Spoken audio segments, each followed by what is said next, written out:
Voici à quoi ressemble une salle de shoot.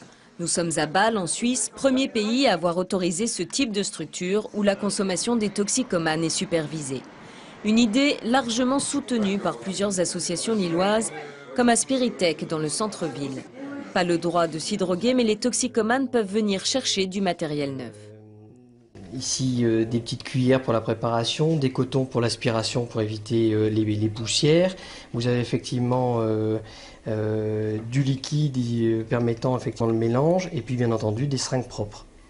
Un matériel qui serait mis à disposition dans les salles d'injection où les toxicomanes pourraient en plus consommer leur drogue accompagnés par des personnels de santé.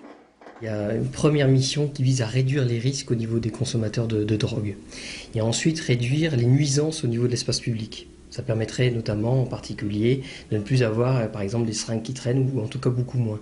Et enfin il y a une question aussi d'amélioration de la gestion de la consommation des usagers. Spiritech accueille environ 1200 personnes par an. Arnaud, toxicomane depuis 5 ans, en fait partie. Il verrait d'un bon œil la création d'une telle structure à Lille. Il n'y a pas d'endroit pour aller shooter. Où on va, on se fait jeter. Donc moi je dis, c'est très très bien.